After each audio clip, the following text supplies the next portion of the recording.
His story, the most controversial of the past year, because after investigating the origins of the crack epidemic, he claimed he found a link leading right to the CIA. Men who were working for the CIA's army were responsible for bringing all that cocaine into Los Angeles that sparked the crack epidemic. The CIA's army, Webb says, were the Contras, the anti-communist rebels fighting the government of Nicaragua back in the 1980s, an army founded and funded by the CIA. Webb wrote that some Contra supporters smuggled cocaine to America to raise money for their cause. The CIA has been bringing drugs into this country. As then CIA Director John Deutsch discovered, it's an accusation that rings true for many, especially for some in the African-American community. And Webb's story has taken on a life of its own. And Gary, on the talk show circuit and the internet, some have even gone beyond Webb's charges to accuse the CIA of conspiring to target young African Americans. Was the CIA willing to poison our cities and crack cocaine? On the basis of what you learned, do you believe that there was a conscious decision, a meeting where someone sat down and said, we're going to poison the youth of black America and here's how we're going to do it? No, I don't. These guys were looking to raise money, and I don't think it mattered to them where they did it. They just went where they could raise the money. Gary Webb says his stories were largely based on the testimony of a drug dealer with Contra connections who became a U.S. government witness. But 9 months after the series was published, the controversy continues. Some of the heavyweights of American journalism have examined Webb's work and found it reckless, often wrong. Just this week, Webb was pulled off the CIA story after his own executive editor admitted the articles oversimplified the origins of the crack epidemic and left out important conflicting evidence. He also wrote, I feel that we did not have proof that top CIA officials knew. But despite the evidence to the contrary, Gary Webb insists his stories were substantially accurate. And many Americans do seem willing to believe that their own government could have been involved in drug smuggling. So was the U.S. government involved in any way? Dateline decided to take a second look. Crack use spread like wildfire in the early 1980s. And in Los Angeles, a drug dealer known as Freeway Ricky Ross was in the middle of it. Prosecutors called Ross the Walmart of crack. He made millions in the early 80s dealing to Los Angeles street gangs. Police say he was among the first to take expensive cocaine powder and cook it into low-cost, highly addictive crack, then distribute it through the gangs. Webb says Freeway Ricky helped trigger an epidemic of human misery. It's destroyed our community. All the black men are in prison, most of us. Rick Ross is now serving a life sentence for cocaine distribution. The women are still strung on the drugs. Kids without fathers, without mothers. And honestly, how much responsibility do you have for that? A lot. A lot of it was my fault. I played the game. Police in Los Angeles say he virtually cornered the crack market, thanks to a steady supply of cheap cocaine. A pipeline so good that Ross was able to introduce crack to other cities, using his gang contacts, and to make himself, he says, a very rich man. 6 shots fired, tag. On your best day, how much money did you see? A couple million, 2, 3 maybe. On a day?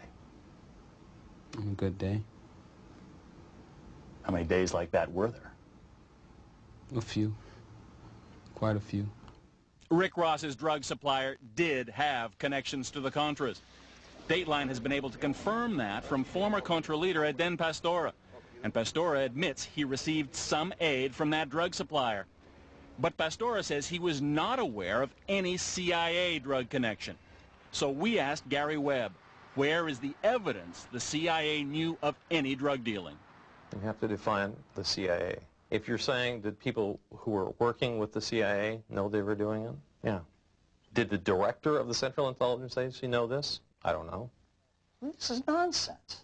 Now retired, Dewey Claridge was the CIA's man in charge of Central America in the early 80s. He insists the agency had nothing to do with any drug trafficking or with any cover-up. Oh, don't give me the conspiracy bullshit. Come on, you're a more intelligent man than that. Well, come on. I mean, come on. There has never been a conspiracy in this country. Never? Gary Webb's version of events may be wrong, but in the mid-1980s, there was a high-level White House conspiracy called Iran-Contra. Whatever you believe, Gary Webb's stories have revived interest in an issue that's been simmering since Ronald Reagan was at the White House. Were U.S. government officials aware of drug smuggling in and around the Contra movement? And did they simply choose to ignore it? One U.S. senator says, absolutely. There's no question in my mind there is a complicity in the flow of drugs into this country, period.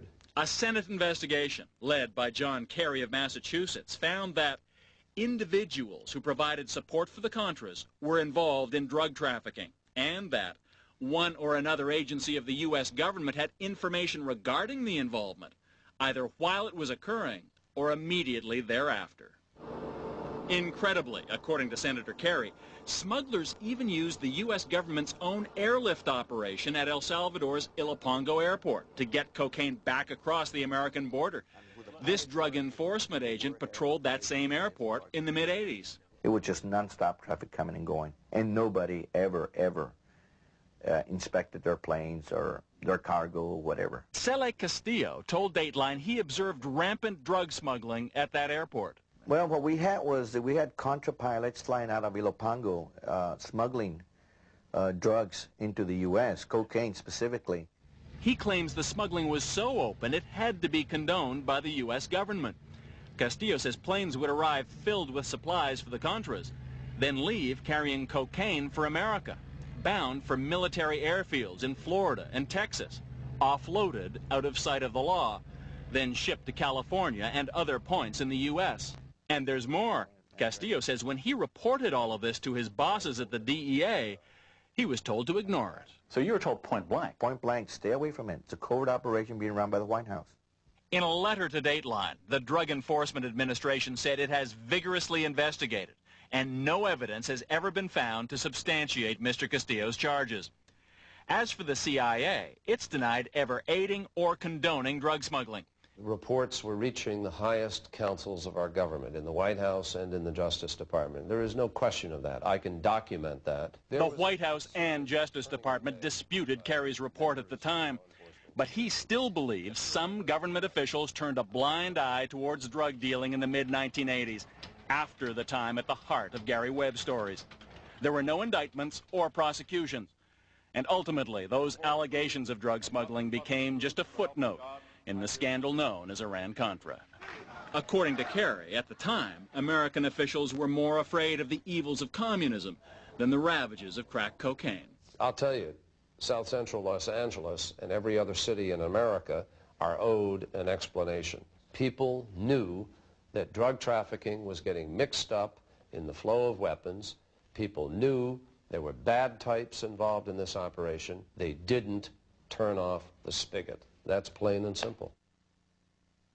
The CIA is reviewing the charges made by Webb and says it will conclude its investigation by the end of the year. The House Select Committee on Intelligence says it will issue its own report and that its investigation will not be affected by the Mercury News' reevaluation of its series.